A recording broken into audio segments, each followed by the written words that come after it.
गणेश और बुढ़िया माई की कथा। एक बुढ़िया थी, वह बहुत ही गरीब और दृष्टिहीन थी।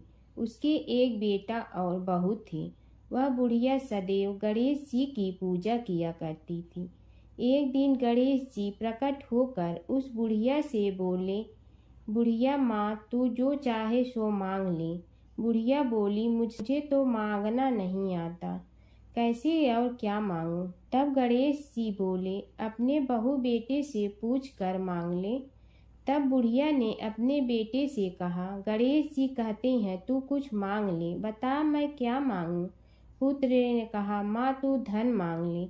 बहू से पूछा तो बहू ने कहा, नाती मांग ले। तब बुढ़िया ने सोचा कि ये तो अपने अपने मतलब की बात कर रहे हैं। अतः उस बुढ़िया ने पड़ोसन से पूछा तो उन्होंने कहा, बुढ़िया तू तो थोड़े दिन जियोगी, क्यों तू धन मांगो और क्यों नाती मांगे। तू तो अपनी आँखों की रोशनी मांग ले, जिससे तेरी जिंदगी आराम से कट जाए। इस पर बुढ़िया बोली, यदि आप प्रसन्न है तो मुझे 9 करोड़ की माया दे, निरोगी काया दे, अमर सुहाग दे, आँखों की रोशनी दे, नाती दे, पोता दे और सब परिवार को सुख दे और अंत में मोक्ष दे। यह सुनकर तब गणेश जी बोले, बुढ़िया माँ, तुमने तो हमें ठग लिया। फिर भी जो तूने मांगा है वचन के अनुसार सब तुझे मिलेगा। और यह कहकर गणेश जी अंतर ध्यान हो गए। उधर बुढ़िया माँ ने जो कुछ मांगा वह सब कुछ मिल गया। हे गणेश जी महाराज, जैसे तुमने उस बुढ़िया माँ को सब कुछ दिया वैसे ही सबको देना।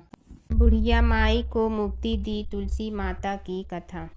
एक बुढ़िया माई तुलसी जी को सींचती और कहती कि हे तुलसी माता, सत की दाता, मैं तेरा बिडला सींचती हूँ, मुझे बहू दे, पीताम्बर की धोती दे, मीठा मीठा घास दे, बैकुंठा में वास दे, चटक की चाल दे, पटक की मोत दे, चंदन का काठ दे, रानी सा राज दे, दाल भात का भोजन दे, 11 की मौत दे, कृष्ण जी का कंधा दे।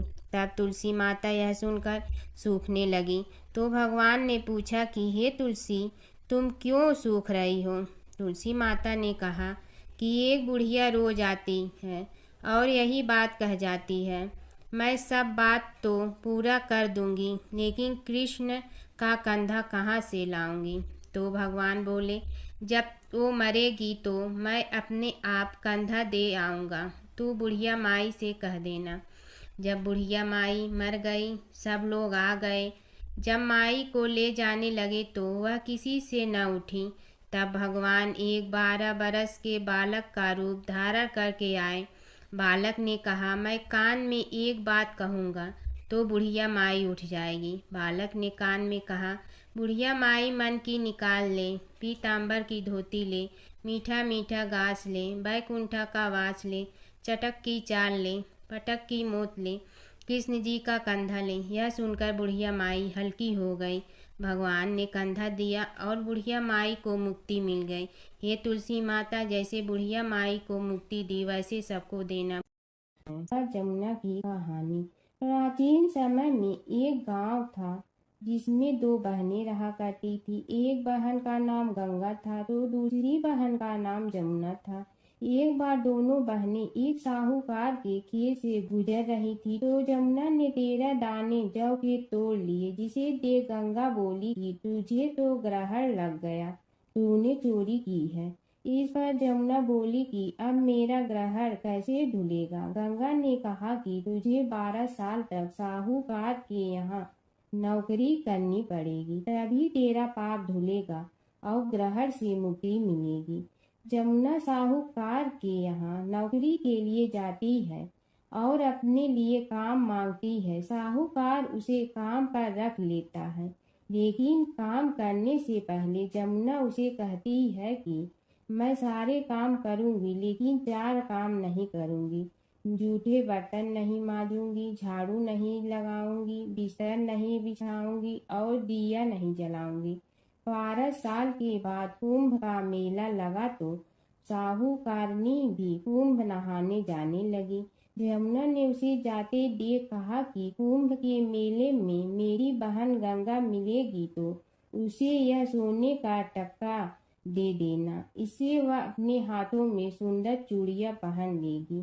साहूकारनी ने कुंभ के मेले में गंगा को वह सोने का टका दे दिया।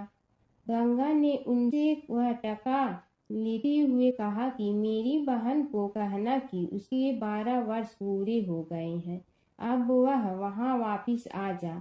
साहूकार व साहूकारनी वापिस घर आए तब जमुना मटके में पानी भर रही थी। दोनों जमुना से बोले कि हमने सोने का वह टका तेरी बहन गंगा को दे दिया था और उसने कहा है कि तेरे 12 वर्ष पूरे हो गए हैं, इसलिए अब तुम वापिस जाओ। यह समाचार सुनते ही जमुना सहस्त्र धारा में बदल गई और बहने लगी। यमुना जी का यह रूप देखकर साहूकार और साहूकारनी परेशान हो गई थी। हमारे घर में जमुना माता ने काम किया, हमें तो अब ग्रहण लग गया है, हम यह ग्रहण कैसे उतारेंगे। जमुना भागकर गंगा माता के पास चली गई।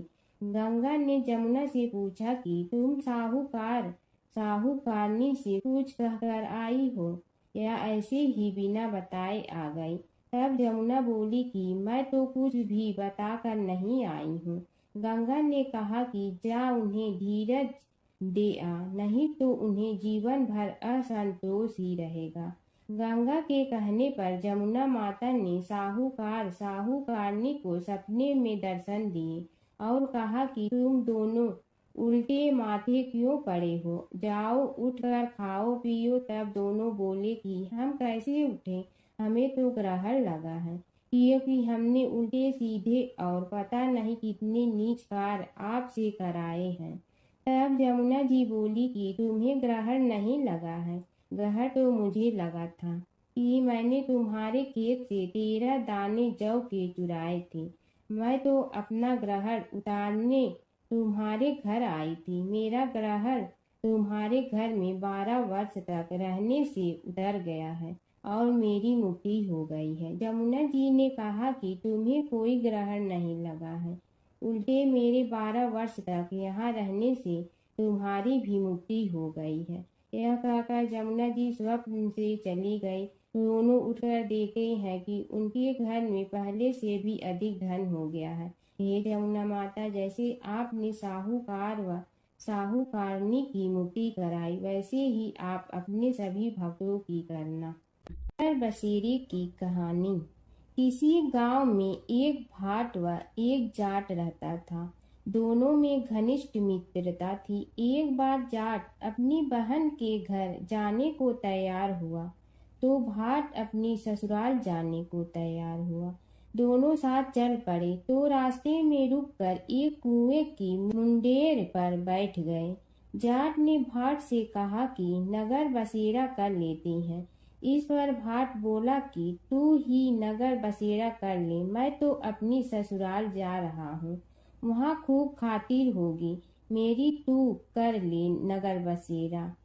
जाट वहीं कुएं के पास बैठ पानी की घंटी और चावल का दाना लेकर नगर बसेरा करने लगा। नगर बसेरा करने के साथ जाट कहने लगा कि नगर बसेरा जो करे सो मल धोवे पाँव, ताता माड़ा तापसी देगी मेरी माँ, माँ देगी मावशी तेगी द्वारका का वास, मीठा मीठा घास वृंदावन का वास, 5 कुल्थी छठी रास, मेरी जीवड़ो श्री कृष्ण के पास, डालू पानी हो जाए घी, झट से निकल जाए मेरा जी। यह सब कर कर के वह जाट बहन के पास चल पड़ा। जाट की बहन ने भाई के आने पर उसकी खातिर की खीबूरा के साथ भाई को जिमाया। दोनों ने बैठकर ढेर सारी बातें की। इधर भाट अपने ससुराल पहुंचा तो वहां आग लगी हुई थी। आग बुझाने वह भी लग गया, जिसमें हाथ मुंह भी काले हो गए और खुद भी थोड़ा सुलझ गया। ना रोटी ना पानी के लिए ही किसी ने पूछा। एक पड़ोसन आई तो उसने भाट की सास को कहा कि जमाई आया है।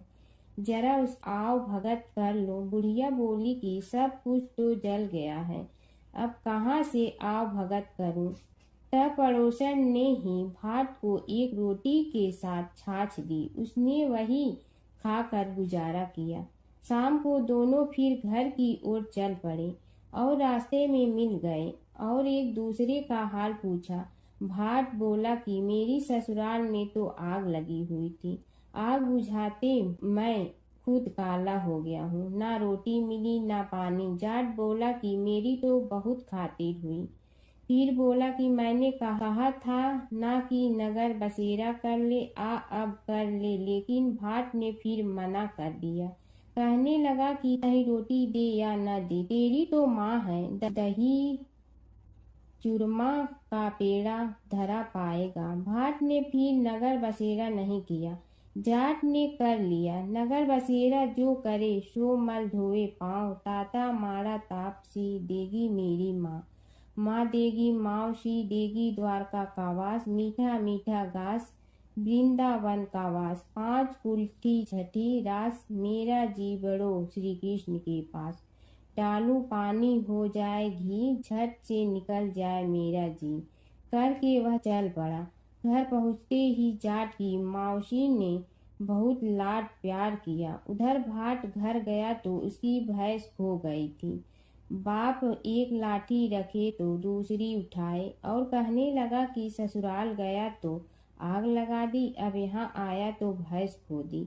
बाप ने कहा कि पहले भैंस लेकर आ, तभी रोटी पानी मिलेगा। सारा दिन भाट भैंस ढूंढता रहा, लेकिन उसे भैंस नहीं मिली। जाट और भाट की मुलाकात फिर से बाजार में हो गई। जाट ने भाट के हाल चाल पूछे तो भाट बोला कि आते ही भैंस खो गई, बस उसी दिन से भैंस ढूंढ रहा हूँ। रोटियां का तो पूछो ही मत। जाट ने कहा कि मैंने तो पहले ही कहा था कि नगर बसेरा कर ले। जाट की बात सुनकर भाट बोला कि तेरे नगर बसेरे में इतनी ताकत है तो चल अब कर लेते हैं। दोनों ने बैठकर नगर बसेरा किया। नगर बसेरा जो करे सो मल धोवे पाँव, ताता मारा तापसी देगी मेरी माँ। माँ देगी मौसी देगी द्वारका का वास, मीठा मीठा घास वृंदावन का वास। 5 कुल्ठी छठी रास, मेरा जीवड़ो श्री कृष्ण के पास। डालू पानी हो जाए घी, झट से निकल जाए मेरा जी। दोनों के नगर बसेरा करने पर भाट जैसे ही आगे बढ़ा तो उसकी खोई भैंस मिल गई, जिसे लेकर घर पहुंचा। घर पहुंचते ही माँ ने कहा कि लड़के को आते ही घर से निकाल दिया, सारे दिन से ये भूखा प्यासा भटक रहा है। यह कहकर उसकी माँ ने उसको खूब खिलाया पिलाया। इस घटना के बाद सारे नगर में ढिंढोरा पिटवा गया कि तब कोई अपने पीहर या सास से आते जाते नगर बसेरा करें। जैसे भाट को नगर बसेरा करने का फल मिला, वैसे ही हर किसी को मिलेगी है। माता सीता की कथा। यह कहानी सीता माता कहती थी और श्री राम इसे सुना करते थे। एक दिन श्री राम भगवान को किसी काम के लिए बाहर जाना पड़ा, तो सीता माता कहने लगी कि भगवान, मेरा तो 12 वर्ष का नित्य नियम है, अब आप बाहर जाएंगे तो मैं अपनी कहानी किसे सुनाऊंगी। श्री राम ने कहा कि तुम कुएं की पाल पर जाकर बैठ जाना और वहां जो औरतें पानी भरने आएंगी उन्हें अपनी कहानी सुना देना। सीता माता कुएं की पाल पर जाकर बैठ जाती हैं। एक स्त्री आई, उसने रेशम की जड़ी की साड़ी पहन रखी थी और सोने का घड़ा ले रखा था। सीता माता उसे देख कहती हैं कि बहन, मेरा 12 वर्ष का नित्य नेम सुन लो। पर वह स्त्री बोली कि मैं तुम्हारा नित्य नेम सुनूंगी तो मुझे घर जाने में देरी हो जाएगी और मेरी सास मुझसे लड़ेंगी। उसने कहानी नहीं सुनी और चली गई। उसकी रेशम जड़ी की साड़ी फट गई, सोने का घड़ा मिट्टी के घड़े में बदल गया। सास ने देखा तो पूछा कि ये किसका दोष अपने सिर लेकर आ गई है। बहू ने कहा कि कुएं पर एक औरत बैठी थी। उसने कहानी सुनने के लिए कहा, लेकिन मैंने सुनी नहीं, जिसका यह फल मिला है। बहू की बात सुनकर अगले दिन वही साड़ी और घड़ा लेकर सास कुएं की पाल पर गई। सास को वहीं माता सीता बैठी मिली, तो माता सीता ने कहा कि बहन, मेरी कहानी सुन लीजिए। सास बोली कि एक बार छोड़, मैं तो 4 बार कहानी सुन लूंगी। राम आए लक्ष्मण आए, देश के पुजारी आए, नित नेम का नेम लाए, आओ राम बैठो राम। तपी रसोई जियो राम, माखन मिश्री खाओ राम। दूध बतासा पियो राम, सूत के पल का मोठो राम। साल दुसाला पोठो राम, साल दुसाला ओढ़ो राम। जब बोलो जब राम ही राम, राम संवारे सबके काम। खाली घर भंडार भरेंगे, सबका बेड़ा पार करेंगे। श्री राम जय राम जय जय राम। सास बोली कि बहन, कहानी तो बहुत अच्छी लगी। कहानी सुनकर सास घर चली गई और उसकी साड़ी फिर से रेशम जड़ी की बन गई। मिट्टी का घड़ा फिर सोने के घड़े में बदल गया। बहू कहने लगी, सासू माँ, आपने ये सब कैसे किया? सास ने कहा कि बहू, तू दोष लगा के आई थी और मैं अब दोष उतार कर आ रही हूँ। बहू ने फिर पूछा कि वह कुएं वाली स्त्री कौन है? सास बोली कि वे सीता माता थी। वे पुराने से नया कर देती हैं, खाली घर में भंडार भर देती हैं। वह लक्ष्मी जी का वास घर में कर देती हैं। आदमी की जो भी इच्छा हो उसे पूरा कर देती हैं। बहू बोली कि ऐसी कहानी मुझे भी सुना दो। सास बोली कि ठीक है, तुम भी सुनो। और सास ने कहानी शुरू की। राम आए लक्ष्मण आए, देश के पुजारी आए, नित नेम का नेम लाए, आओ राम बैठो राम। तपी रसोई जियो राम, माखन मिश्री खाओ राम। दूध बतासा पियो राम, सूत के पल का मोठो राम। साल दुसाला पोठो राम, साल दुसाला ओढ़ो राम। जब बोलो जब राम ही राम, राम संवारे सबके काम। खाली घर भंडार भरेंगे, सबका बेड़ा पार करें। श्री राम जय राम जय जय राम। कहानी सुनकर बहू बोली कि कहानी तो बहुत अच्छी है। सास ने कहा कि ठीक है, इस कहानी को रोज कहा करेंगे। अब सास बहू रोज सवेरे उठती, नहाती धोती और पूजा करने के बाद नित नेम की सीता की कहानी कहती। एक दिन उनके यहाँ एक पड़ोस की औरत आई और बोली कि बहन, जरा सी आँच दे ना। तो वह बोली कि आज तो अभी हमने जलाई ही नहीं। पड़ोसन ने कहा कि तुम सुबह 4 बजे से उठकर क्या कर रही हो? फिर उन्होंने कहा कि सुबह उठकर हम पूजा करते हैं, फिर सीता माता की नित नेम की कहानी कहते हैं। पड़ोसन ने उसकी बात सुनकर फिर कहा कि सीता माता की कहानी कहने से तुम्हें क्या मिलता है? वे बोली कि इनकी कहानी कहने से घर में भंडार भर जाते हैं, सारे काम सिद्ध होते हैं, मन की इच्छा भी पूरी हो जाती है। पड़ोसन कहती है कि बहन, ऐसी कहानी तो मुझे भी सुना दो। फिर वह बोली कि ठीक है, तुम भी यह कहानी सुन लो। राम आए लक्ष्मण आए, देश के पुजारी आए, नित नेम का नेम लाए, आओ राम बैठो राम। सारी कहानी सुनने के बाद पड़ोसन कहने लगी, बहन, कहानी तो मुझे बहुत अच्छी लगी। अब वह पड़ोसन भी नित नेम सीता माता की कहानी कहने लगी। कहानी कहने से सीता माता ने पड़ोसन के भी भंडार भर दिए। अब तो पूरे मोहल्ले में नित नेम की कथा चल पड़ी। हर किसी की मनोकामना पूरी होने लगी। हे सीता माता, जैसे आपने उनके भंडार भरे, वैसे ही आप हमारे भी भंडार भरना, सबकी भरना, कहानी सुनने वाले के भी और कहानी कहने वाले के भी। प्राचीन काल की बात है। नैमिषारण्य क्षेत्र में ऋषि, महर्षि और साधु संतों का समाज जुड़ा था। उसमें श्री सूत जी भी विद्यमान थे। शौनक जी ने उनकी सेवा में उपस्थित होकर निवेदन किया कि हे अज्ञान रूप घोर तिमिर को नष्ट करने में करोड़ों सूर्यों के समान प्रकाशमान श्री सूत जी, हमारे कानों के लिए अमृत के समान जीवन प्रदान करने वाले कथा तत्व का वर्णन कीजिए। हे सूत जी, हमारे हृदयों में ज्ञान के प्रकाश की वृद्धि तथा भक्ति, वैराग्य और विवेक की उत्पत्ति जिस कथा से हो सकती हो, वह हमारे प्रति कहने की कृपा कीजिए। शौनक जी की जिज्ञासा से सूत जी बड़े प्रसन्न हुए। पुरातन इतिहासों के स्मरण से उनका शरीर पुलकायमान हो रहा था।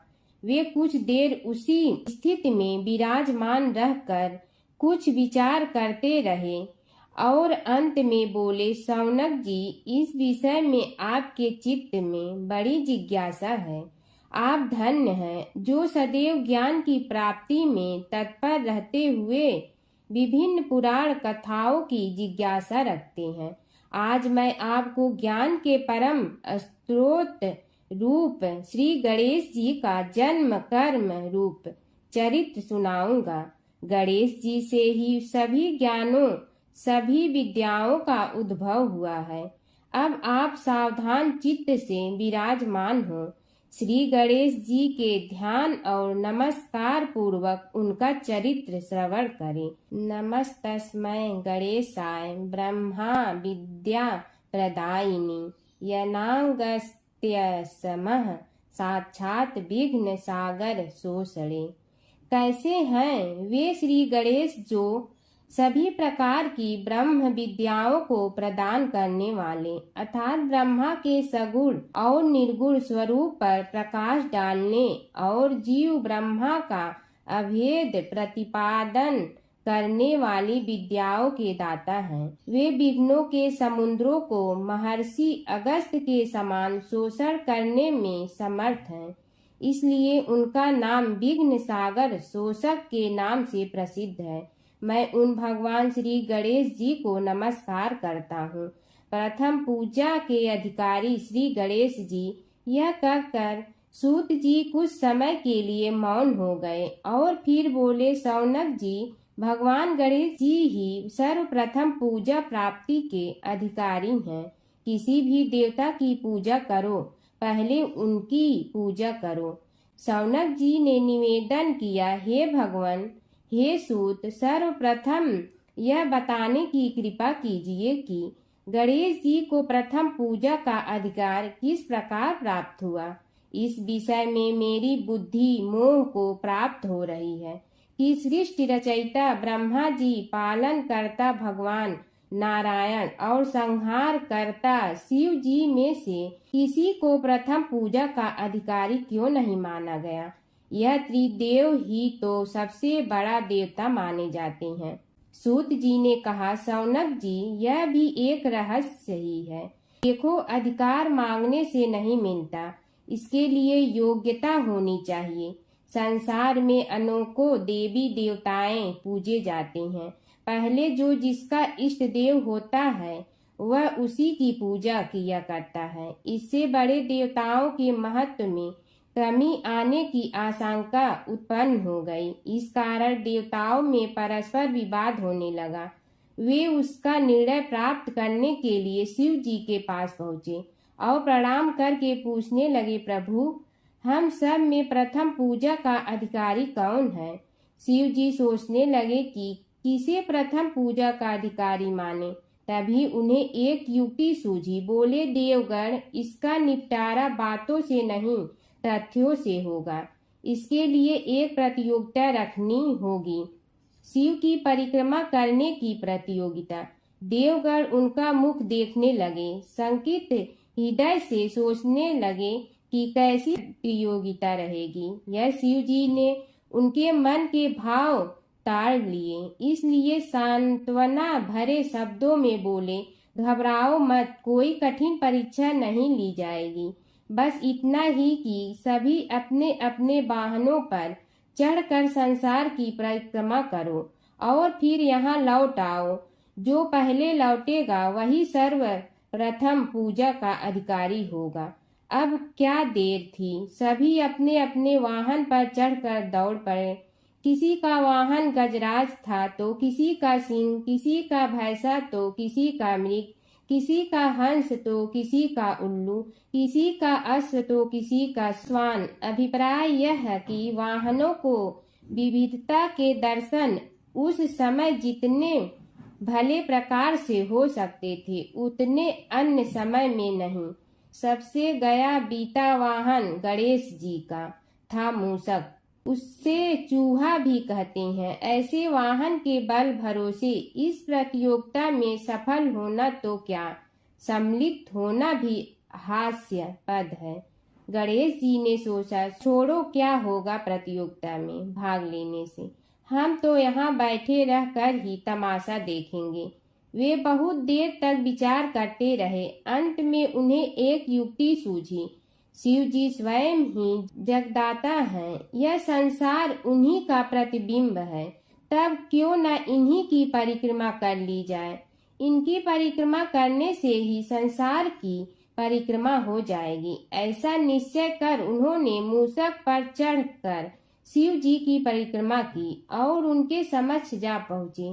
शिव जी ने कहा, तुमने परिक्रमा पूर्ण कर ली? उन्होंने उत्तर दिया, जी हाँ। शिव जी सोचने लगे कि इसे तो यहीं घूमते हुए देखा, फिर परिक्रमा कैसे कराया।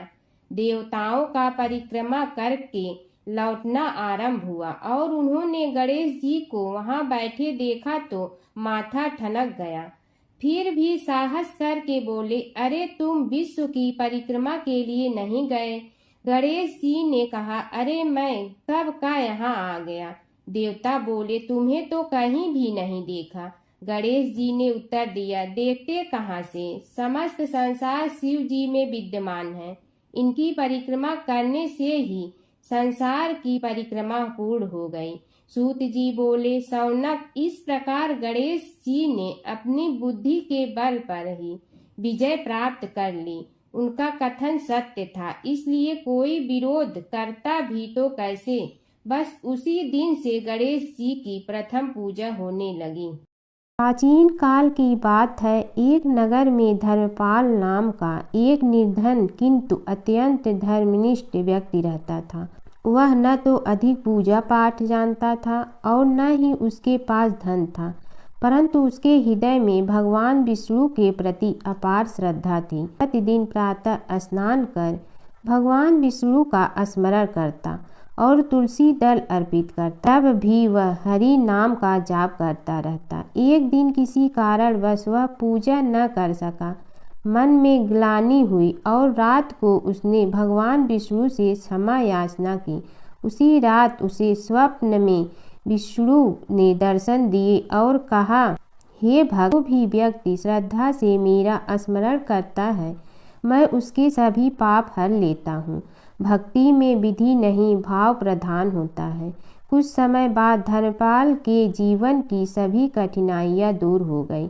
उसके घर में सुख, शांति और समृद्धि आ गई। अंत समय में उसे वैकुंठ लोक की प्राप्ति हुई। विष्णु भगवान की कथा। एक नगर में एक सेठ व एक सेठानी रहते थे और सेठानी रोज विष्णु भगवान की पूजा करती थी। सेठ को उसका पूजा करना बिल्कुल अच्छा नहीं लगता था। इसी वजह से एक दिन सेठ ने सेठानी को घर से निकाल दिया। घर से निकलने पर वह जंगल की ओर गई तो देखा 4 आदमी मिट्टी खोदने का काम कर रहे थे। उसने कहा कि मुझे नौकरी पर रख लो। उन्होंने उसे रख लिया, लेकिन मिट्टी खोदने से सेठानी के हाथों में छाले पड़ गए और उसके बाल भी उड़ गए। वह आदमी कहते हैं कि बहन, लगता है तुम किसी अच्छे घर की महिला हो, तुम्हें काम करने की आदत नहीं है। तुम एक काम रहने दो और हमारे घर का काम कर लिया करो। वह चारों आदमी उसे अपने साथ घर ले गए और वह 4 मुट्ठी अनाज लाते और सभी बांट कर खा लेते। एक दिन सेठानी ने कहा कि कल से 8 मुट्ठी अनाज लाना। अगले दिन वह 8 मुट्ठी अनाज लाए और सेठानी पड़ोसन से आग मांग लाई। उसने भोजन बनाया, विष्णु भगवान को भोग लगाया, फिर सभी को खाने को दिया। सारे भाई बोले कि बहन, आज तो भोजन बहुत स्वादिष्ट बना है। सेठानी ने कहा कि भगवान का जूठा है तो स्वाद तो होगा ही। सेठानी के जाने के बाद सेठ भूखा रहने लगा और आस पड़ोस के सारे लोग कहने लगे कि ये तो सेठानी के भाग्य से खाता था।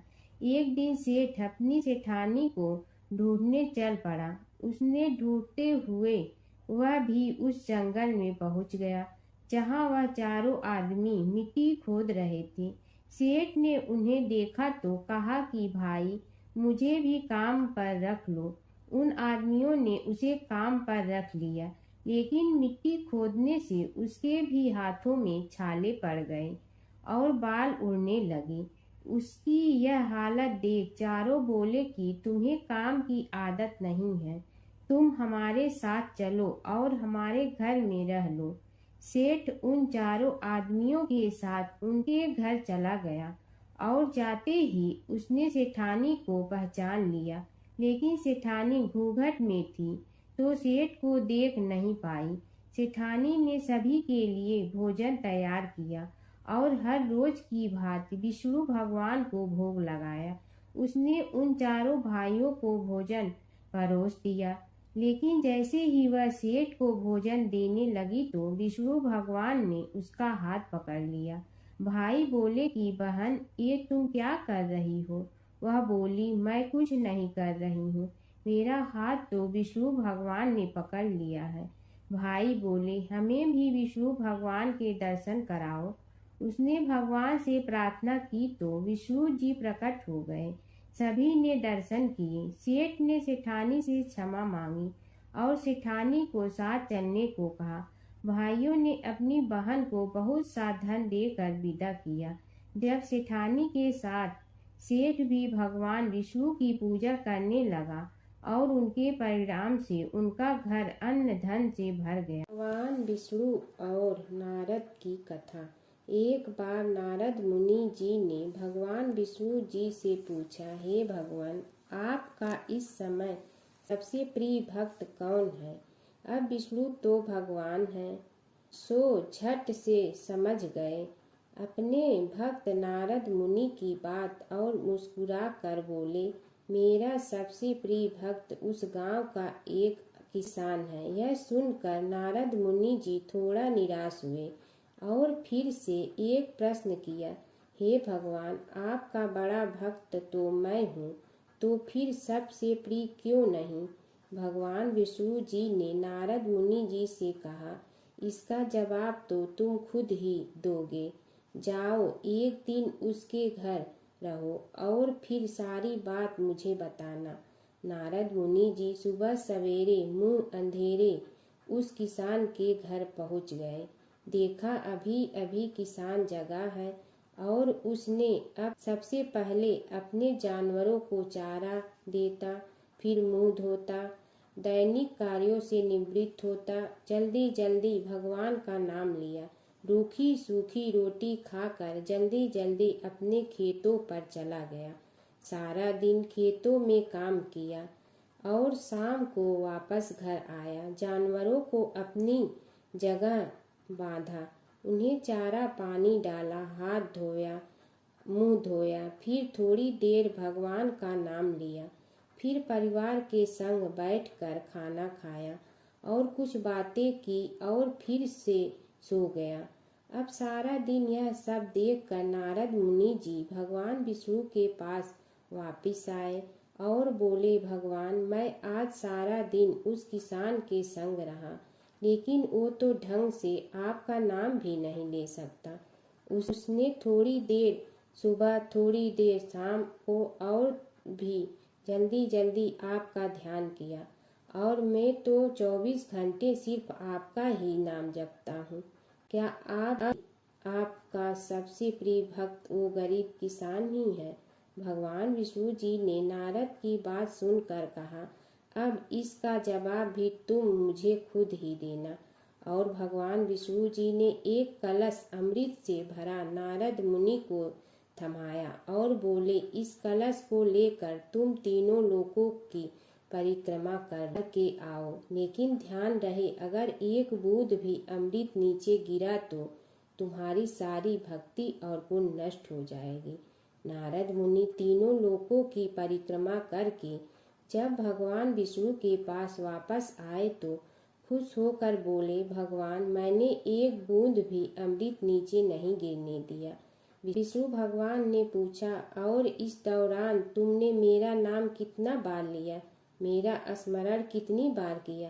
तो नारद बोले, अरे भगवान जी, मेरा तो सारा ध्यान इस अमृत पर था, फिर आपका ध्यान कैसे करता? भगवान विष्णु ने कहा, हे नारद, देखो उस किसान को, वो अपना कर्म करते हुए भी नियमित रूप से मेरा स्मरण करता है, क्योंकि जो अपना कर्म करते हुए भी मेरा जाप करे वो ही मेरा सबसे प्रिय भक्त है। तुम तो सारे दिन खाली बैठे ही जप करते हो, और जब तुम्हें कर्म दिया तो मेरे लिए तुम्हारे पास समय ही नहीं था। तो नारद मुनि सब समझ गए और भगवान के चरण पकड़ कर बोले, हे भगवान, आपने मेरा अहंकार तोड़ दिया, आप धन्य हैं। तासूत जी बोले, हे शौनक जी, यह एक तथ्य है कि गणेश जी ही उसके पात्र हैं। वे बड़े देवता का भी कार्य सिद्धि में विघ्न उपस्थित होने पर उन विघ्न राज का आश्रय न लिया हो। हे शौनक, वे देव भी बड़े दयालु हैं। नाम तो शिव जी का ही आशुतोष है, किंतु वे सर्वात्मा और सर्वरक्षक प्रभु तो शिव जी की अपेक्षा भी शीघ्र ही प्रकट हो जाते हैं। उनका भक्त कभी किसी संकट में नहीं पड़ता। यदि प्रारब्ध वशात कभी किसी विपत्ति में पड़ भी जाता है तो गणेश्वर की उपासना करने पर उनके अनुग्रह से उनके समस्त दुख दूर होकर परम सुख की प्राप्ति होती है।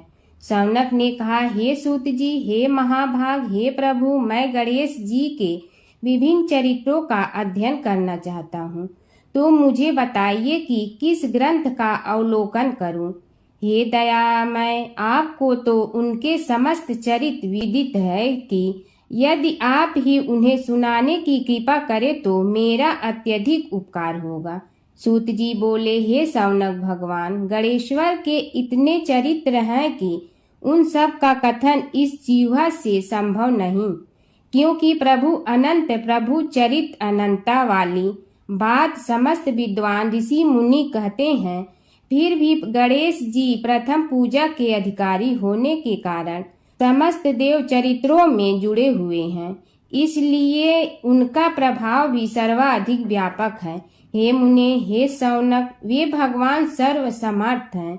वे सभी का तिरस्कार करने में समर्थ हैं, किंतु उनका तिरस्कार कोई भी नहीं कर सकता। यह त्रिलोक्य उन्हीं भगवान के संकेत पर नित्य करता है। इसकी समस्त क्रियाएं उन्हीं की इच्छा पर आश्रित हैं। हे शौनक भगवान गणेश्वर स्वयं कहते हैं, शिवे विष्णु च शक्तौ च सूर्ये मयि निराधिप यो भेद बुद्धि योगः स सम्य योगुः मतो मम। हे नरेश्वर, हे वरेण्य, शिव, विष्णु, शक्ति, सूर्य और मुझ गणेश में जो अभेद बुद्धि योग है, मेरे मत में वही सम्यक योग है। इससे यह भी सिद्ध है कि समस्त देवता उन्हीं के स्वरूप हैं। वे ही भगवान विभिन्न कार्य रूपों के अनुसार अपना भिन्न भिन्न नाम रखते हैं। हे मुनि श्रेष्ठ, उन सब देवताओं के चरित्र भी उन्हीं गणराज के चरित्र हैं। यद्यपि सब चरित्र एक ही ग्रंथ में मिलने में संभव नहीं है, फिर भी गणेश्वर के अनेकों प्रमुख चरित्रों का वर्णन गणेश पुराण में हुआ है। राजा सोमकांत का वृतांत कथन।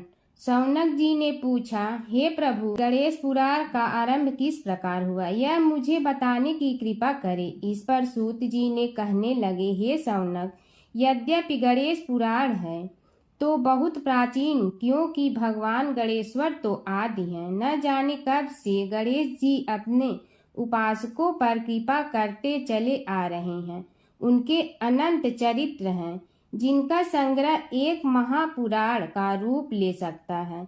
उसे एक बार भगवान नारायण ने नारद जी को और भगवान ने शंकर और जगन जननी पार्वती जी को सुनाया था।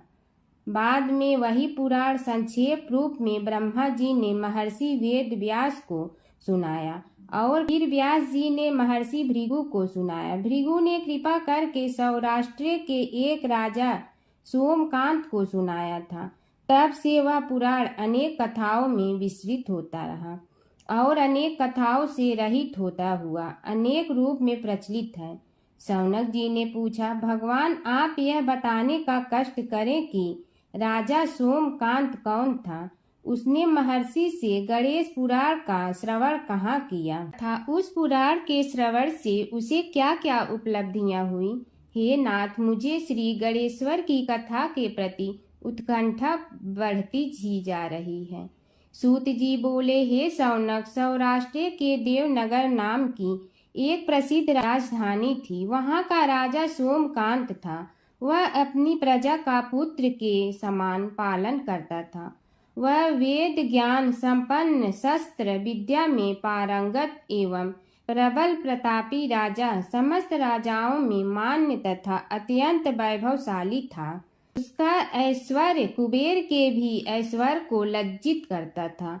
उसने अपने पराक्रम से अनेकों देश जीत लिए थे।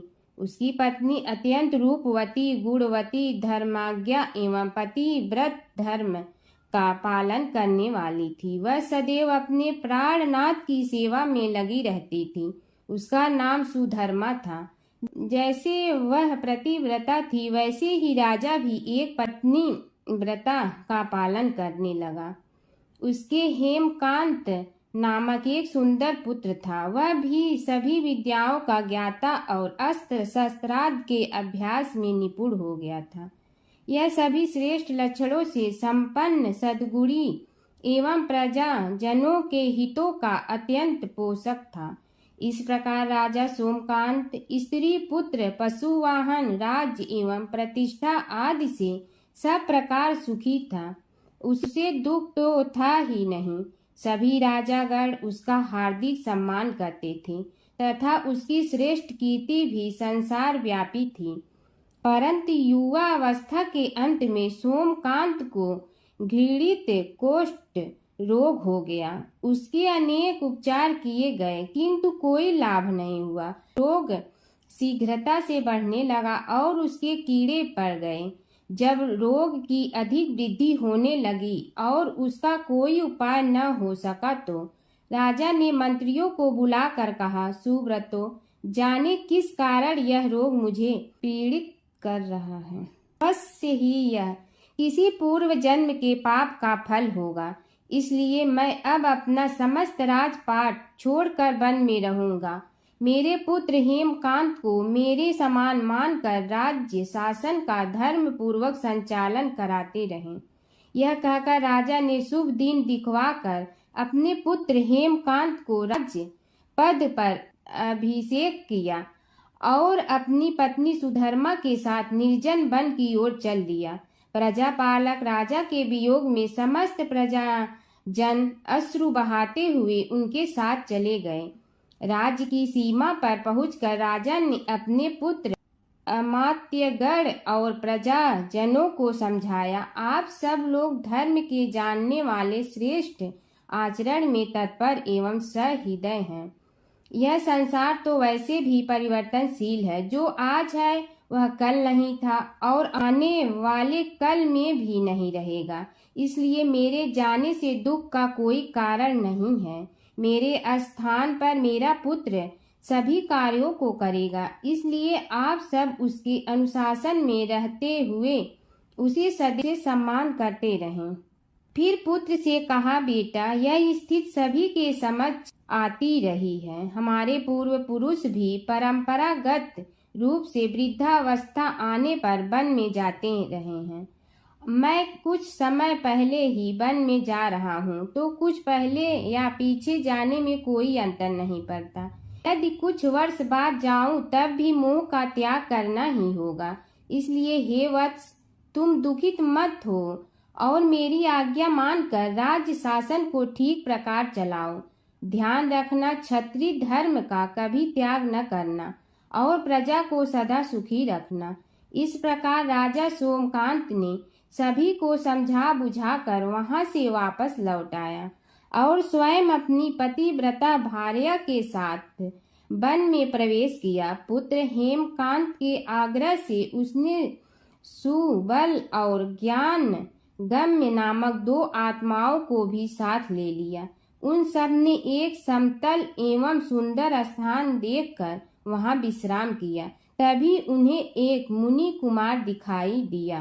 राजा ने उससे पूछा, तुम कौन हो, कहाँ रहते हो? यदि उचित समझो तो मुझे बताओ।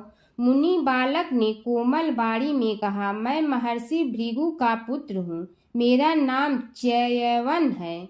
हमारा आश्रम निकट में ही है। अब आप भी अपना परिचय दीजिए। राजा ने कहा, मुनि कुमार, आपका परिचय पाकर मुझे बड़ी प्रसन्नता हुई। मैं सौराष्ट्र के देवनगर नामक राज्य का अधिपति रहा हूँ।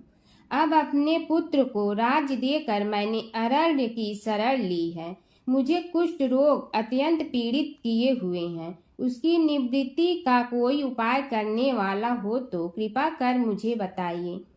मुनि कुमार ने कहा, मैं अपने पिताजी से अपना वृतांत कहता हूँ, फिर वे जैसा कहेंगे आपको बताऊंगा।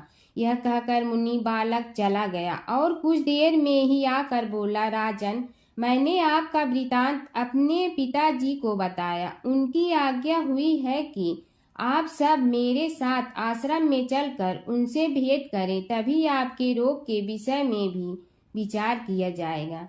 राजा सोमकांत के पूर्व जन्म का वृत्तांत भृगु द्वारा वर्णन।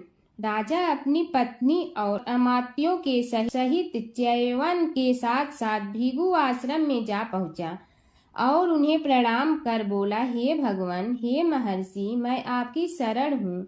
आप मुझ कुष्ठी पर कृपा कीजिए। महर्षि बोले, राजन, यह तुम्हारे किसी पूर्व जन्म कृत पाप का ही उदय हो गया है। इसका उपाय मैं विचार करके बताऊंगा। आज तो तुम सब स्नान आज से निवृत्त होकर रात्रि विश्राम करो। महर्षि की आज्ञा अनुसार सबने स्नान भोजन आदि के उपरांत रात्रि व्यतीत की और प्रातः काल स्नान आदि नित्य कर्मों से निवृत्त होकर महर्षि की सेवा में उपस्थित हुए। महर्षि ने कहा, राजन, मैंने तुम्हारे पूर्व जन्म का वृतांत जान लिया हूँ और यह भी विदित कर लिया है कि किस पाप के फल से तुम्हें इस रोग की प्राप्ति हुई है। यदि तुम चाहो तो उसे सुना दूं। राजा ने हाथ जोड़कर निवेदन किया, बड़ी कृपा होगी मुनिनाथ, मैं उसे सुनने के लिए उत्कंठित हूँ। महर्षि ने कहा, तुम पूर्व जन्म में एक धनवान वैश्य के लाडले पुत्र थे। वह वैश्य विंध्याचल के निकट कौलहार नामक ग्राम में निवास करता था। उसकी पत्नी का नाम सुलोचना था। तुम उसी वैश्य दंपत के पुत्र हुए। तुम्हारा नाम कामद था। तुम्हारा लालन पालन बड़े लाड चाव से हुआ। उन्होंने तुम्हारा विवाह एक अत्यंत सुंदरी वैश्य कन्या से कर दिया था, जिसका नाम कुटुम्बिनी था। यद्यप तुम्हारी भार्या सुशीला थी और तुम्हें सदैव धर्म में निरत देखना चाहती थी, किंतु तुम्हारा स्वभाव वासनांध होने के कारण दिन प्रतिदिन उज्जवल होता जा रहा था। किंतु माता पिता भी धार्मिक थे, इसलिए उनके सामने तुम्हारी उज्ज्वलता दबी रही। परंतु माता पिता की मृत्यु के बाद तुम निरंकुश हो गए और अपनी पत्नी की बात भी नहीं मानते थे। तुम्हें अनाचार में प्रवृत्त देखकर उसे दुख होता था, तो भी उसका कुछ बस न चलता था। तुम्हारी उन्मत्तता चरम सीमा पर थी। अपनों से भी द्वेष और क्रूरता का व्यवहार किया करते थे। हत्या आदि कराते थे। तुम्हारे लिए सामान्य बात हो गई। पीड़ित व्यक्तियों ने तुम्हारे विरुद्ध राजा से पुकार की। अभियोग चला और तुम्हें राज्य की सीमा से भी बाहर चले जाने का आदेश हुआ। तब तुम घर छोड़कर किसी निर्जन वन में रहने लगे। उस समय तुम्हारा कार्य लोगों को लूटना और हत्या करना ही रह गया। एक दिन माध्याह्न काल था। गुणवर्धक नामक एक विद्वान ब्राह्मण उधर से निकला। बेचारा अपनी पत्नी को लिवाने के लिए ससुराल जा रहा था। तुमने उस ब्राह्मण युवक को पकड़कर लूट लिया। प्रतिरोध करने पर उसे मारने लगे तो वह चित्कार करने लगा, मुझे मत मार, मत मार, देख मेरा दूसरा विवाह हुआ है, मैं पत्नी को लेने के लिए जा रहा हूँ। किंतु तुम तो क्रोधवश में ऐसे लीन हो रहे थे कि तुमने उसकी बात सुनकर भी नहीं सुनी। जब उसे मारने लगे तो उसने श्राप दे दिया, अरे हत्यारे, मेरी हत्या के पाप से तो सहस्त्र कल्प तक घोर नरक भोगोगे। तुमने उसकी कोई चिंता न की और सिर काट लिया। राजन, तुमने ऐसी एक नहीं बल्कि अनेक निरीह हत्याएं की थी, जिनकी गणना करना भी पाप है। इस प्रकार इस जन्म में तुमने घोर पाप कर्म किए थे, किंतु बुढ़ापा आने पर जब अशक्त हो गए तब तुम्हारे साथ जो क्रूर कर्मा थे वे भी किनारा कर गए। उन्होंने सोच लिया कि अब तो इसे खिलाना भी पड़ेगा, इसलिए मरने दो यहीं। अमोघ प्रभाव गणेश उपासना का कथन। राजन, अब तुम निरालंब थे, चल फिर तो सकते ही नहीं थे। भूख से पीड़ित रहने के कारण रोगों ने भी घेर लिया। उधर से जो कोई निकलता तुम्हें घृणा की दृष्टि से देखता हुआ चला जाता। तब तुम आहार की खोज में बड़ी कठिनाई से चलते हुए एक जीर्ण शीर्ण देवालय में पहुंचा। उसमें भगवान गणेश्वर की प्रतिमा विद्यमान थी। तब न जाने किस पुण्य के उदय होने से तुम्हारे मन में गणेश जी के प्रति भक्ति भाव जागृत हुआ। तुम निराहार रहकर उनकी उपासना करने लगे। उससे तुम्हें सब कुछ मिला और रोग भी कम हुआ। राजन, तुमने अपने साथियों की दृष्टि बचाकर बहुत सा धन एक स्थान पर गाड़ दिया था। अब तुमने उस धन को उसे देवालय के जीर्णोद्धार में लगाने का निश्चय किया। शिल्पी बुलाकर उस मंदिर को सुंदर और भव्य बनवा दिया। इस कारण कुख्याति सुख्याति में बदलने लगी। फिर यथा समय तुम्हारी मृत्यु हुई। यमदूतों ने पकड़कर तुम्हें यमराज के समक्ष उपस्थित किया। यमराज तुमसे बोले, जीव, तुमने पाप और पुण्य दोनों ही किए हैं और दोनों का ही भोग तुम्हें भोगना है, किंतु पहले पाप का फल भोगना चाहते हो पुण्य का। इसके उत्तर में तुमने प्रथम अपने पुण्य कर्मों के भोग की इच्छा प्रकट की और इसीलिए उन्होंने तुम्हें राजकुल में जन्म लेने के लिए भेज दिया। पूर्व जन्म में तुमने भगवान गणाध्यक्ष का सुंदर एवं भव्य मंदिर बनवाया था, इसलिए तुम्हें सुंदर देह की प्राप्ति हुई। यह कहकर महर्षि भृगु कुछ रुके। उन्होंने देखा कि राजा को इस वृतांत पर शंका हो रही है। तभी महर्षि के शरीर में असंख्य विकराल पक्षी उत्पन्न होकर राजा की ओर झपटे। उनकी चोंच बड़ी तीक्ष्ण थी, जिनसे वे राजा के शरीर को नोच नोच कर खाने लगे। उसके कारण उत्पन्न असहनीय पीड़ा से व्याकुल हुए राजा ने महर्षि के समक्ष हाथ जोड़कर निवेदन किया, प्रभु, आपका आश्रम तो समस्त द्वेष आदि से परे है और यहाँ मैं आपकी शरण में बैठा हूँ। तब यह पक्षी मुझे आकर ही क्यों पीड़ित कर रहे हैं? हे मुनिनाथ, इनसे मेरी रक्षा कीजिए। महर्षि ने राजा के अंतर्वचन सुनकर सांत्वना देते हुए कहा, राजन, तुमने मेरे वचनों में शंका की थी और जो मुझ सत्यवादी के कथन में शंका करते हैं उसे खाने के लिए मेरे शरीर से इसी प्रकार पक्षी प्रकट हो जाते हैं, जो कि मेरे हुंकार करने पर भस्म हो जाया करते हैं। यह कर महर्षि ने हुंकार की और तभी वे समस्त पक्षी भस्म हो गए। राजा श्रद्धावनत होकर उनके समक्ष अश्रुपात करता हुआ बोला, प्रभु, अब आप पाप से मुक्त होने का उपाय कीजिए। महर्षि ने कुछ विचार कर कहा, राजन, तुम पर भगवान गणेश्वर की कृपा सहज रूप से है और वे ही प्रभु तुम्हारे पापों को भी दूर करने में समर्थ हैं। इसलिए तुम उनके पाप नाशक चरित्रों का श्रवण करो। गणेश पुराण में उनके चरित्रों का भले प्रकार वर्णन हुआ है। अतएव तुम श्रद्धा भक्ति पूर्वक उसी को सुनने में चित्त लगाओ। राजा ने प्रार्थना की, महामुनि, मैंने गणेश पुराण का नाम भी आज तक नहीं सुना, तो उनके सुनने का सौभाग्य कैसे प्राप्त कर सकूंगा। हे नाथ, आपसे अधिक ज्ञानी और प्रकांड विद्वान और कौन हो सकता है। आप ही मुझ पर कृपा कीजिए। महर्षि ने राजा की दीनता देखकर उसके शरीर पर अपने कमंडल का मंत्रपूत जल छिड़का। तभी राजा को एक छींक आई और नासिका से एक अत्यंत छोटा काले वर्ण का पुरुष बाहर निकल आया। देखते देखते वह बढ़ गया। उसके भयंकर रूप को देखकर राजा कुछ भयभीत हुआ, किंतु समस्त आश्रमवासी वहां से भाग गए। वह पुरुष महर्षि के समक्ष हाथ जोड़कर खड़ा हो गया। उन्हें उसकी ओर देखा और कुछ उच्च स्वर में बोले, तू कौन है, क्या चाहता है। वह बोला, मैं साक्षात पाप हूँ। समस्त पापियों के शरीर में मेरा निवास है। आपके मंत्रपूत जल के स्पर्श से मुझे विवश होकर राजा के शरीर से बाहर निकलना पड़ा है।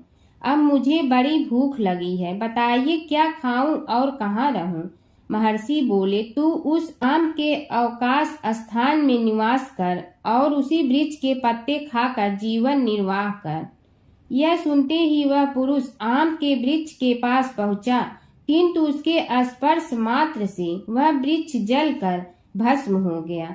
फिर जब पाप पुरुष को रहने के लिए कोई स्थान दिखाई न दिया तो वह भी अंतर्हित हो गया। कीड़ी नगरा सींचने की कहानी। एक गांव में एक बुढ़िया माई रहती थी। उसके 2 बेटे तथा बहू भी थे। बुढ़िया माई भगवान श्री हरि विष्णु की परम भक्त थी।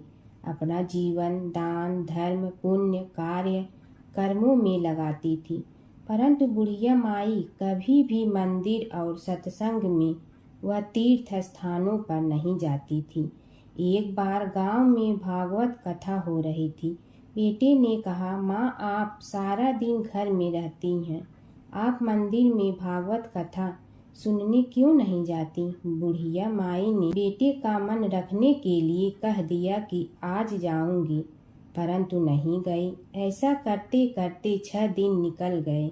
बुढ़िया माई के बेटे ने कहा, माँ, आज अंतिम दिन है, आज तो कथा सुनने आपको जाना ही पड़ेगा।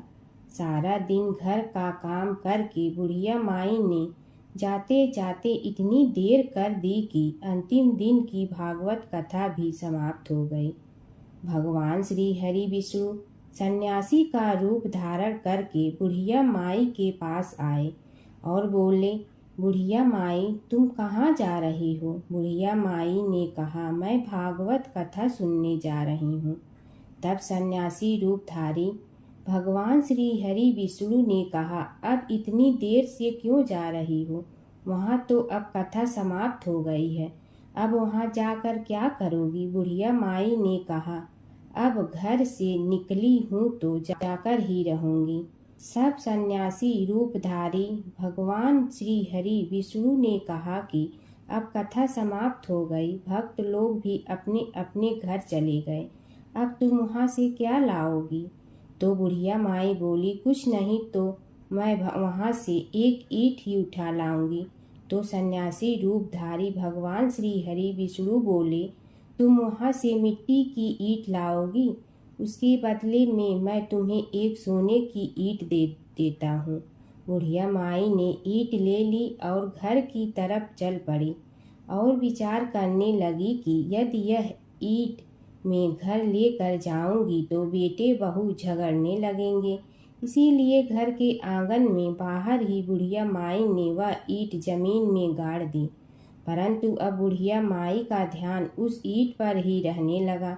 खाने पीने घर के काम करने में सदैव बुढ़िया माई अपना ध्यान सोने की ईंट पर ही लगाई रखती। बेटे बहू ने पूछा, माँ, पूरे दिन घर के आंगन में क्या करती रहती हो। तो बुढ़िया माई ने कहा, मैं आने जाने वाले को देखती रहती हूँ। एक दिन बुढ़िया माई मर गई। यमराज के दूत बुढ़िया माई को लेने आए। बुढ़िया माई को लेकर धर्मराज जी के पास पहुँचे।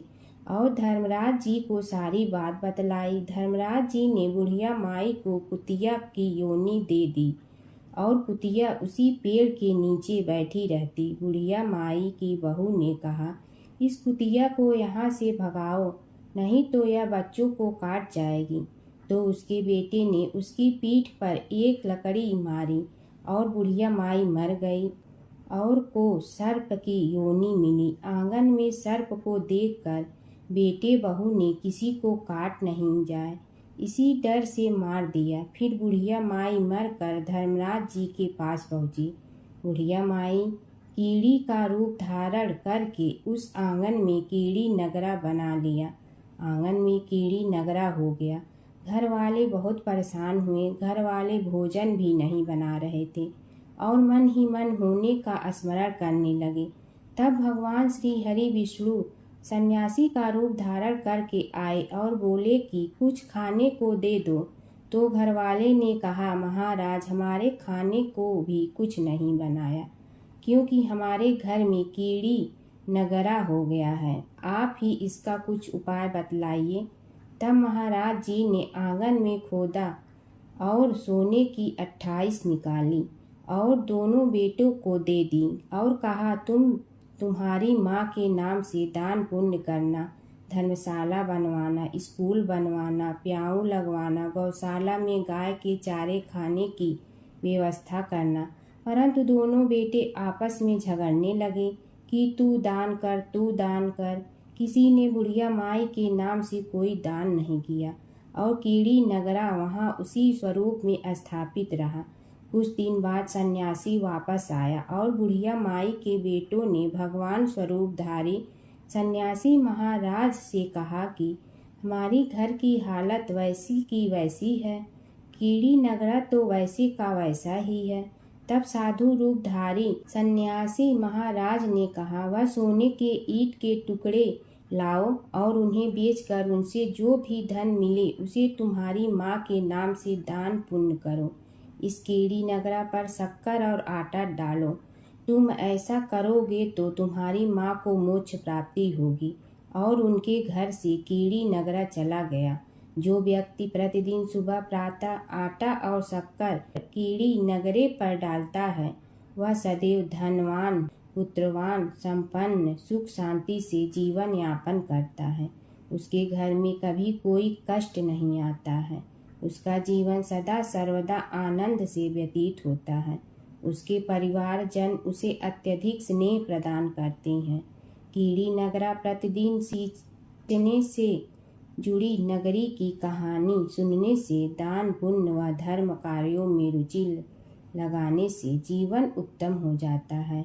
एक समय की बात है कि विष्णु भगवान का विवाह लक्ष्मी जी के साथ निश्चित हो गया।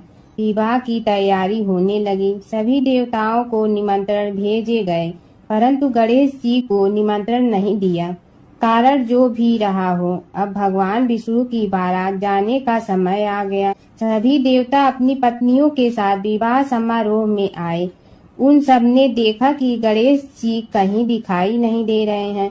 तब वे आपस में चर्चा करने लगे कि क्या गणेश जी को कोई न्योता नहीं दिया है या स्वयं गणेश जी ही नहीं आए हैं। सभी को इस बात पर आश्चर्य होने लगा। तभी सब ने विचार किया कि विष्णु भगवान से ही इसका कारण पूछा जाए। विष्णु भगवान से पूछने पर उन्होंने कहा कि हमने गणेश जी के पिता भोलेनाथ महादेव को न्योता भेजा है। यदि गणेश जी अपने पिता के साथ आना चाहते हैं तो आ जाते। अलग से न्योता देने की कोई आवश्यकता भी नहीं थी। दूसरी बात यह है कि उनको 1.25 मन मूंग, 1.25 मन चावल, 1.25 मन घी और 1.25 मन लड्डू का भोजन दिन भर में चाहिए। यदि गणेश जी नहीं आएंगे तो कोई बात नहीं। दूसरे के घर जाकर इतना सारा खाना पीना अच्छा भी नहीं लगता। इतनी वार्ता कर ही रहे थे कि किसी एक ने सुझाव दिया, यदि गणेश जी आ भी जाए तो उनके द्वारपाल बनाकर बैठा देंगे कि आप घर की याद रखना। आप तो चूहे पर बैठकर धीरे धीरे चलोगे तो बारात से बहुत पीछे रह जाओगे। यह सुझाव भी सबको पसंद आ गया तो विष्णु भगवान ने भी अपनी सहमति दे दी। होना क्या था कि इतने में गणेश जी वहां आ पहुंचे और उन्हें समझा बुझा कर घर की रखवाली करने बैठा दिया गया। बारात चल रही थी, तब नारद जी ने देखा कि गणेश जी तो दरवाजे पर ही बैठे हुए हैं। तो वे गणेश जी के पास गए और रुकने का कारण पूछा। गणेश जी कहने लगे कि विष्णु भगवान ने मेरा बहुत अपमान किया है। नारद जी ने कहने लगे कि अपनी मूसक देना को आगे भेज दे तो वह रास्ता खोद देगी, जिससे उनके वाहन धरती में धंस जाएंगे। तब आपको सम्मान पूर्वक बुलाना पड़ेगा। अब तो गणेश जी ने अपनी मूसक सेना जल्दी से आगे भेज दी और सेना ने जमीन पोली कर दी। जब बारात वहां से निकली तो रथों के पहिए धरती में धंस गए। लाख कोशिश करे परंतु पहिए नहीं निकले। सभी ने अपने अपने उपाय किए परंतु पहिए तो नहीं निकले, बल्कि जगह जगह से टूट गए। किसी की समझ में नहीं आ रहा था कि अब क्या किया जाए। तब तो नारद जी ने कहा, आप लोगों ने गणेश जी का अपमान करके अच्छा नहीं किया। यदि उन्हें मना कर लाया जाए तो आपका कार्य सिद्ध हो सकता है और यह संकट टल सकता है। शंकर भगवान ने अपने दूत नंदी को भेजा और वे गणेश जी को लेकर आए। गणेश जी का आदर सम्मान के साथ पूजन किया। तब कहीं रथ के पहिए निकले। अब रथ के पहिए निकल के परंतु टूट फूट गए तो उन्हें सुधारे गए। पास के खेत में खाती काम कर रहा था, उसे बुलाया गया। खाती अपना कार्य करने के पहले श्री गणेशाय नमः कहकर गणेश जी की वंदना मन ही मन करने लगा। देखते ही देखते खाती ने सभी पहियों को ठीक कर दिया। तब खाती कहने लगा कि हे देवताओं, आपने सर्वप्रथम गणेश जी को नहीं मनाया होगा और न ही उनकी पूजन की होगी, इसीलिए तो आपके साथ यह संकट आया है। हम तो मूर्ख अज्ञानी हैं, फिर भी पहले गणेश जी को पूजते हैं, उनका ध्यान करते हैं। आप लोग तो देवतागण हैं, फिर भी आप गणेश जी को कैसे भूल गए। अब आप लोग भगवान श्री गणेश जी की जय बोल कर जाएं तो आपके सब काम बन जाएंगे और संकट कट जाएंगे। ऐसा कहते हुए बारात वहां से चल दी और विष्णु भगवान को लक्ष्मी जी के साथ विवाह संपन्न करा के सभी सकुशल घर लौट आए। हे गणेश जी महाराज, आपने विष्णु को जैसे कारज सारियो ऐसे कारज सबको सिद्ध कर जो। बोलो गजानन भगवान की जय। एक बूढ़ा ब्राह्मण था। वह रोज पीपल को जल से सींचता था। पीपल में से रोज एक लड़की निकलती और कहती, पिताजी मैं आपके साथ जाऊंगी। यह सुनते सुनते बूढ़ा दिन ब दिन कमजोर होने लगा। तो बुढ़िया ने पूछा कि क्या बात है। बूढ़ा बोला कि पीपल से एक लड़की निकलती है और कहती है कि वह भी मेरे साथ चलेगी। बुढ़िया बोली कि कल ले आना उस लड़की को, जहाँ 6 लड़कियां पहले से ही हमारे घर में है, वहाँ 7वीं लड़की और सही। अगले दिन बूढ़ा उस लड़की को घर ले आया। घर लाने के बाद बूढ़ा ब्राह्मण आटा मांगने गया तो उसने पहले दिनों की अपेक्षा आज ज्यादा आटा मिला था। जब बुढ़िया वह आटा छानने लगी तो लड़की ने कहा कि लाओ माँ, मैं छान देती हूँ। जब वह आटा छानने बैठी तो परात भर गई। उसके बाद माँ खाना बनाने जाने लगी तो लड़की बोली कि आज रसोई मैं बनाऊंगी। तो बुढ़िया बोली कि ना, तेरे हाथ जल जाएंगे। लेकिन लड़की नहीं मानी। वह रसोई में खाना बनाने गई तो उसने तरह तरह के 36 व्यंजन बना डाले और आज सभी ने भर पेट खाना खाया। इससे पहले वह आधा पेट भूखा ही रहते थे। रात हुई तो बुढ़िया का भाई आया और कहने लगा कि दीदी मैं तो खाना खाऊंगा। बुढ़िया परेशान हो गई कि अब खाना कहाँ से लाऊंगी। लड़की ने पूछा कि क्या बात है माँ। उसने कहा कि तेरा मामा आया है और रोटी खाएगा, लेकिन रोटी तो सबने खा ली है, अब उसके लिए कहाँ से लाऊंगी। लड़की बोली कि तू चिंता मत कर माँ, मैं बना दूंगी। और वह रसोई में गई और मामा के लिए 36 व्यंजन बना दी। मामा ने भरपेट खाया और कहा भी कि ऐसा खाना इससे पहले उसने कभी नहीं खाया है। बुढ़िया ने कहा कि भाई तेरी बावनी भाजी है, उसी ने बनाया है। शाम हुई तो लड़की बोली कि माँ, चौका लगा के चौके का दिया जला देना, कोठे में मैं सोऊंगी। बुढ़िया बोली कि ना बेटी, तू डर जाएगी। लेकिन वह बोली कि ना माँ, मैं नहीं डरूंगी, मैं अंदर कोठे में ही सोऊंगी। वह कोठे में ही जाकर सो गई। आधी रात को लड़की उठी और चारों ओर आंख मारी तो धन ही धन हो गया। वह बाहर जाने लगी तो एक बूढ़ा ब्राह्मण सो रहा था। उसने देखा तो कहा कि बेटी, तू कहाँ चली? लड़की बोली कि मैं तो दरिद्रता दूर करने आई थी, अगर तुम्हें दूर करवानी है तो करवा लो। उसने बूढ़े के घर में भी आँख से देखा तो चारों ओर धन ही धन हो गया।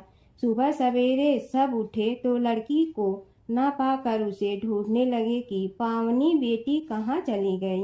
बूढ़ा ब्राह्मण बोला कि वह तो लक्ष्मी माता थी, जो तुम्हारे साथ मेरी दरिद्रता भी दूर कर गई। हे लक्ष्मी माता, जैसे आपने उनकी दरिद्रता दूर की, वैसे ही सबकी करना। एक बार एक नगर में एक मालिन रहती थी। उसके पति चल बसे थे। उसका एक 4 साल का पुत्र था। उसकी सास कठोर हृदय की स्त्री थी। वह बहू को बहुत तकलीफ देती थी। एक दिन सास ने बहू और पोते को घर से निकाल दिया।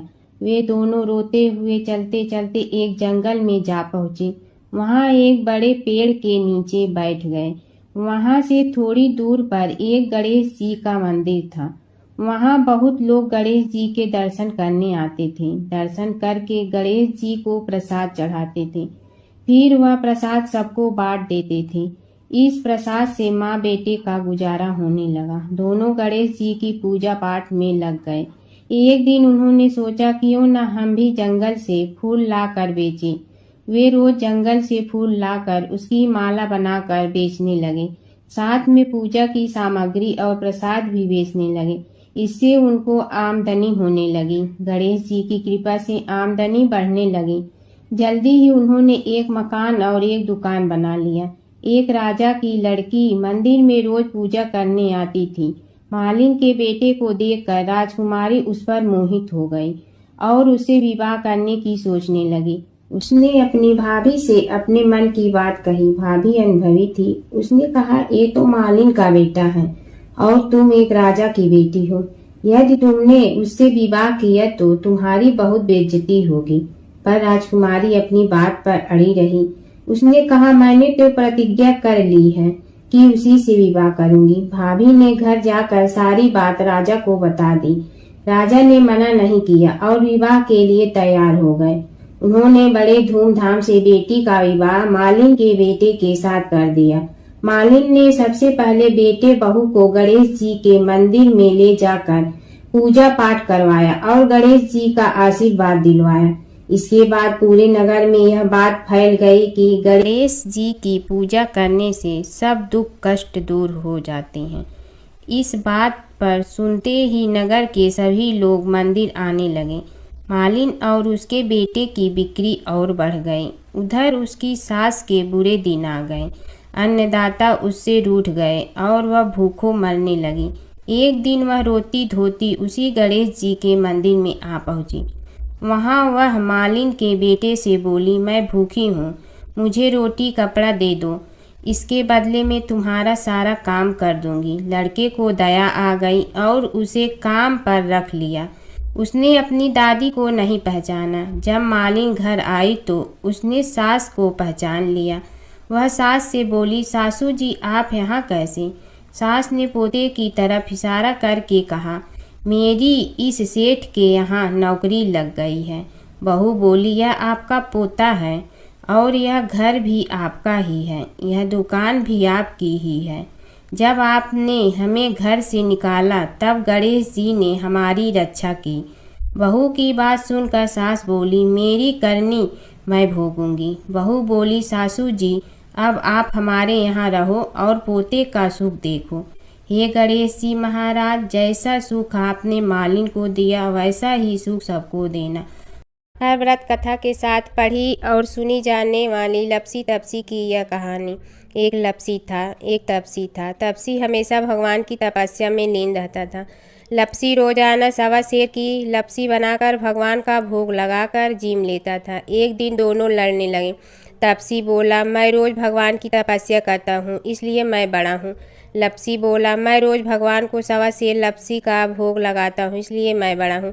नारद जी वहाँ से गुजर रहे थे। दोनों को लड़ता देखकर उनसे पूछा कि तुम क्यों लड़ रहे हो। तपसी ने खुद के बड़ा होने का कारण बताया और लप्सी ने अपना कारण बताया। नारद जी बोले, तुम्हारा फैसला मैं करूँगा। दूसरे दिन लप्सी और तपसी नहाकर अपनी रोज की भक्ति करने आए तो नारद जी ने छुपकर 1.25 करोड़ की एक एक अंगूठी उन दोनों के आगे रख दी। तपसी की नज़र उस अंगूठी पर पड़ी जो उसने चुपचाप अंगूठी उठाकर अपने नीचे दबा ली। तब लप्सी की नज़र अंगूठी पर पड़ी, लेकिन उसने ध्यान नहीं दिया। भगवान को भोग लगाकर लप्सी खाना खाने लगा। नारद जी सामने आए तो दोनों ने पूछा कि कौन बड़ा, तो नारद जी ने तपसी से खड़ा होने को कहा। वो खड़ा हुआ तो उसने नीचे दबी अंगूठी दिखाई पड़ी। नारद जी ने लप्सी से कहा, तपस्या करने के बाद भी तुम्हारी चोरी करने की आदत नहीं गई, इसलिए लप्सी बड़ा है और तुम्हें तुम्हारी तपस्या का कोई फल भी नहीं मिलेगा। तपसी शर्मिंदा होकर माफ़ी मांगने लगा। उसने नारद जी से पूछा, मुझे मेरी तपस्या का फल कैसे मिलेगा। नारद जी ने कहा, यदि कोई गाय और कुत्ते की रोटी नहीं बनाएगा तो फल तुम्हें मिलेगा। यदि कोई ब्राह्मण को भोजन करवा कर दक्षिणा नहीं देगा तो फल तुम्हें मिलेगा। यदि कोई साड़ी के साथ ब्लाउज नहीं देगा तो फल तुझे मिलेगा। यदि कोई दिए से दिया जलाएगा तो फल तुम्हें मिलेगा।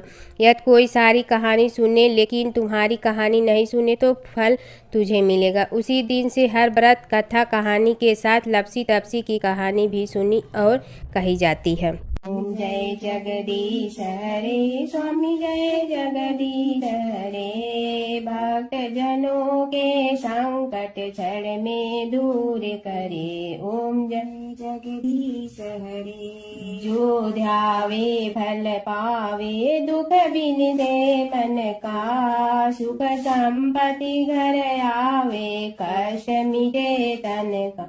ओम जय जगदीश हरे, मात पिता तुम मेरे, शरण कहूँ किसकी, तुम विनय और न दूजा, आस करूँ जिसकी। ओम जय जगदीश हरे, तुम पूर्ण परमात्मा, तुम अंतर्यामी, पार ब्रह्म परमेश्वर, तुम सबके स्वामी। ओम जय जगदीश हरे, तुम बिंदा के सागर, तुम पालन करता, मैं मूरख कल काम, कृपा करो भरता। ओम जय जगदीश हरे, तुम हो ये कय गोचर, सबके प्राणपति, किस विधि मिलूं दया में, तुमको मैं कुमति। ओम जय जगदीश हरे, दीन बंधु दुख हरता, तुम रक्षक मेरे, अपने हाथ उठाओ, द्वार पड़ा तेरे। ओम जय जगदीश हरे, विषय विकार मिटा, पाप हरो देवा, श्रद्धा भक्ति बढ़ाओ, संतन की सेवा। ओम जय जगदीश हरे, तन मन धन सब तेरा, स्वामी सब कुछ है तेरा, तेरा तुझको अर्पण क्या लागे मेरा। ओम जय जगदीश हरे, जय जगदीश हरे, स्वामी जय जगदीश हरे, भक्त जनों के संकट क्षण में दूर करे। ओम जय जगदीश हरे, स्वामी जय जगदीश हरे।